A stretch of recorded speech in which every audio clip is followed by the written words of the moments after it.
আজ আমাদের সঙ্গে রয়েছেন বিএনপি চেয়ারপারসনের উপদেষ্টা অ্যাডভোকেট ফজলুর রহমান। অ্যাডভোকেট ফজলুর রহমান এই সময়ের এক খুবই জনপ্রিয় মানুষ, যার কথা শুনতে চান। অ্যাডভোকেট ফজলুর রহমান, আপনার সময়ের জন্য আপনি আমাদের সঙ্গে এসেছেন, সেজন্য আমাদের কৃতজ্ঞতা আপনি জানবেন। আমার যারা বকে রাজাকারের বাচ্চারা, আমি বলতে পারি এদের বাপ এখন পশ্চিম পাকিস্তানে আছে, এদের জন্য কান্দে এরা। যারা আমাকে ফজু পাগলা বলে, এরা আমার এলাকায় গিয়ে দেখতে পারে who is Fazlur Rahman in his locality. এই বাঙ্গাল কা বাচ্চা আদমজিতে চাকরি করছে লেবার হিসাবে, 2টা লাথি মারছে। স্যার আমার বাচ্চারা না খায়, মোর বড় 3টা লাথি দেন আমাকে চাকরিতে। এই তো বাঙালির বাচ্চা। তার মুখে স্লোগান দিল তুমি কে আমি কে বাঙালি। লোকটার নাম হইল খুব খারাপ, শেখ মুজিবুর রহমান। খুব খারাপ মানুষ তো। এই লোকটাই তো স্লোগান শেখাইছে তোমার আমার ঠিকানা পদ্মা মেঘনা যমুনা, রক্ত সূর্য উঠেছে বীর বাঙালি জেগেছে। এই লোকটাই তো 70-এর ইলেকশনে পাস করছে, সারা পাকিস্তানকে হারাই দিছে বোর্ডে। ক্ষমতা দিব না, তারপরে বলছে প্রত্যেক ঘরে ঘরে দুর্গ গড়ে তুলো, তোমাদের যা কিছু আছে তাই নিয়ে শত্রু মোকাবেলা করতে হবে বলছে। 7ই মার্চ 1900, তারপরে 25শে মার্চে পাকিস্তানিরা আক্রমণ করছে, তাকে ধরে নিয়ে গেছে, সব পালাইছে। একজন বীর সন্তান 27শে মার্চ 1971 চট্টগ্রাম কালুরঘাট বেতান্তি কেন্দ্র থেকে বলছে, I major Zia do hereby declare the independence of Bangladesh on behalf of our great beloved leader Bangabandhu Sheikh Mujibur Rahman. প্রথমে নিজের নামে কইছে, পরে বঙ্গবন্ধুর নামে কইছে। তুমি আফগানিস্তান চাও, আফগানিস্তানে কোন তো রাজনীতি নাই, যার অস্ত্র তার হইল ক্ষমতা আফগানিস্তানে। তুমি এটা কও বাপের বেটা যে আমি আফগানিস্তানের মতো একটা দেশ করব, পাশ করলে মানুষ আমাকে ভোট দেন। বাপের বেটা হইলে কও, এই সাহস নাই কেন?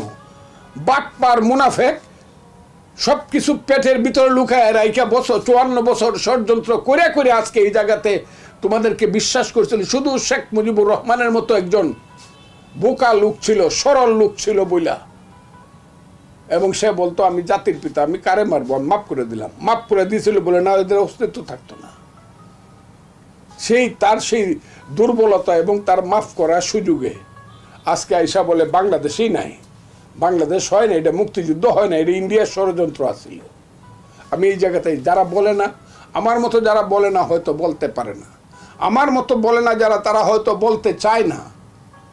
আমার মতো যদি আমার দলের কেউ না বলে, হয়তো তাদের ভিন্ন কোনো চিন্তা আছে, আমি অতটা বুঝি না, তারা আমার চেয়ে মহাজ্ঞানী। কিন্তু আমি এলাম বেক্ষণ।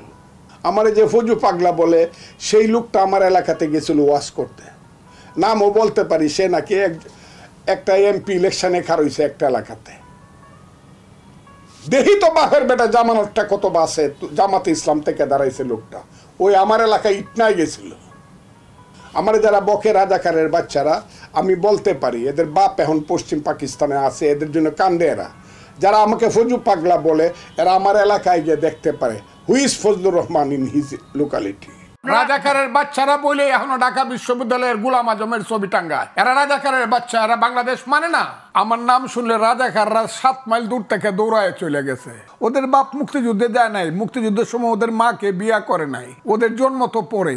এই ছেলেটা কথা যদি মুক্তিযুদ্ধের কথা যদি এই ছেলেটার মুখ থেকে আমার শুনতে হয়, যে ছেলেটা 500 বা 600 বা 700 ছেলের নেতৃত্ব দিয়া তাদেরকে হত্যা করায় বলি আর শহীদ করায় বলি 5ই আগস্টে, আর শত শত ছেলেকে আহত করায় বলি 5ই আগস্টে, জাতীয় দিবস পালন করার আগে যে ছেলেগুলা জায়গা কক্সবাজারে আনন্দ ফুর্তি করার জন্য, এদের কথা আমার শুনতে হবে এবং মানতে হবে। এদেরকে একটা গালি আমি দিব না। এরা হলো বেজন্মা। জামাতের ফাইটটা হলো ফিলোসফিক্যাল। কি ফাইট? 47-24 ঠিক ছিল। 71 ভাইয়ে ভাইয়ে ঝগড়া ছিল, এবং এই ঝগড়াটা লাগাইছে দিল্লি, আমাদের পাশের দেশ। কাজে এইটা আসলে মুক্তিযুদ্ধ না, এটা হলো ভাইয়ে ভাইয়ে ঝগড়া। এবং শেষ পর্যন্ত যখন বলা হয়েছে, আমি কেন জামাতরে বলছি যে এইসব কথা বাদ দিয়ে ইলেকশনে আসেন, এই কথাই বলেন। যদি ইলেকশনে আপনাদেরকে মানুষ ভোট দেয় যে 71-এ কোনো ইলেকশন হয় নাই, শরিয়ার এগেনস্টে কোনো আইন হবে না, আপনাদেরকে ভোট দিলে আপনারা করেন। এটা প্রতিদিন আমি জামাতকে বলছি। আমার কাছে মনে হয়েছিল যে এদের বুঝি শুভ বুদ্ধির উদয় হয়েছে। কিন্তু ওই যে ইংরেজিতে যে ক্লাস 7-এ পড়ছি, black will take no other hue, কয়লা দুইলেও ময়লা ছাড়ে না।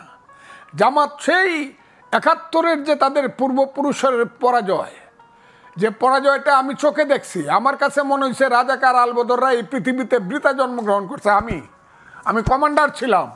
যখন শুনছি 16ই ডিসেম্বর হয়ে গেছে, এরা কোথায় পালাবে, কেউ নদীতে জাপ দিয়া পড়ছে, কেউ বট গাছের উপরে গিয়ে উঠছে, গুলি খাইয়া মরছে, রাজাকারের কমাইগুলো আপনারা দেখেন নাই তো?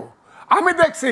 এবং আমি শত শত জামাতের কর্মীর নাম বলতে পারবো যাদের বাপেরা মুক্তিযুদ্ধের গুলি খাইয়া মারা গেছে, যাদের বাপের আমি নাম বলে দিতে পারবো এখনো, যারা জামাতের নেতা। এরা ওইটা ভুলে নাই বলেই এরা ছোট আত্মার মানুষ হিসাবে বলছে 71 ভুলে যাও। কেন ভুলে যাও? যারা অস্ত্র হাতে নিয়েছিল তারা আল্লাহর কাছে মাপ চাও। আমার কথাটা সত্য না মিথ্যা আপনি দেখেন, তারা লেখছে মাপ চাও, ক্ষমা চাও। অস্ত্র হাতে নিয়ে যারা যুদ্ধ করছিল, সেই দিন থেকে আমি মনে করছি যে এই দেশ থাকুক, যদি মনে করি মুক্তিযুদ্ধের পক্ষে থাকুক, আর আমি যদি বেঁচে থাকি জয় অথবা মৃত্যু সংসপ্তকের ভূমিকা পালন করব। ওই যে আপনারা একটু আগে বলেন Fazlur Rahman is the champion. আমি প্রথম বাংলাদেশে বলছি, এই রাজাকারের বাচ্চারা এখনো কিন্তু জীবিত আছে মুক্তিযোদ্ধারা।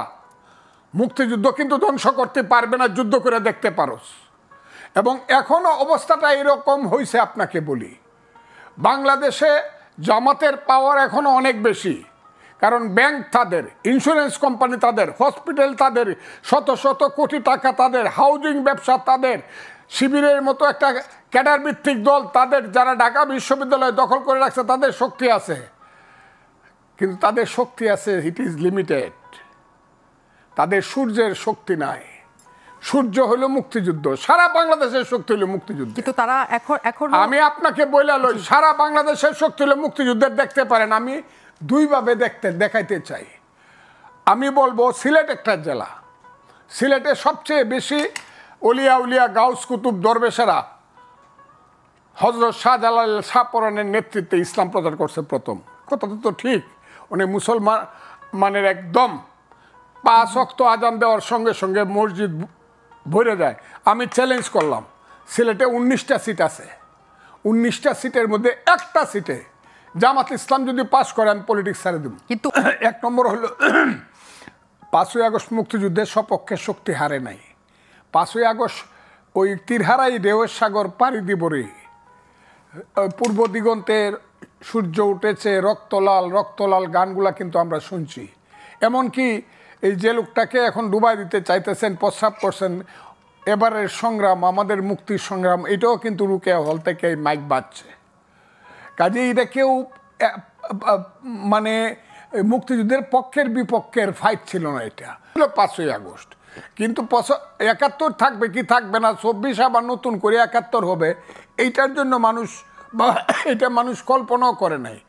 এখন এটা জামাত এই জায়গাতে, আমি জামাতকে বলবো, ছেলেদেরকে বলতেছি না, জামাত যুদ্ধটাকে এই জায়গাতে নিয়ে গেছে। সেই যুদ্ধে আগে ডিসাইড হবে এখন বাংলাদেশ 71-এ ঠিক হয়েছিল নাকি পাকিস্তান হইলে ঠিক হইতো। জামাত চাইতেছে পাকিস্তান, আমি চাই বাংলাদেশ। কথাটা খুব ক্লিয়ার। আমি আরেকটা কথা বলেই শেষ। 71 ঠিক ছিল, 71 বড় হিমালয় পর্বত আর 24 হলো টিলা, নাকি 71-এর চেয়েও 24 বড়, এইটাও ডিসাইড হবে। 2 ছেলেদের কথাটা। আর লাস্ট কথাটা হলো যে বিএনপির কথা আমাকে জিজ্ঞাসা করলেন, বিএনপি কিন্তু অলরেডি তার প্রয়োজনের স্লোগান দিছে। কি দিছে? জামাত শিবির রাজাকার এই মুহূর্তে বাংলা ছাড় দিছে কিনা নয়াপল্টনের অফিসের সামনে। প্রয়োজন যখন হবে বিএনপি কিন্তু তার কার্ডটা ঠিক মতো ভাবে খেলবে, বলবে যে আমাদের নেতা জিয়াউর রহমান ছিল মুক্তিযুদ্ধের ঘোষক, এটা বলবে এবং বলতে হবে বিএনপিকে।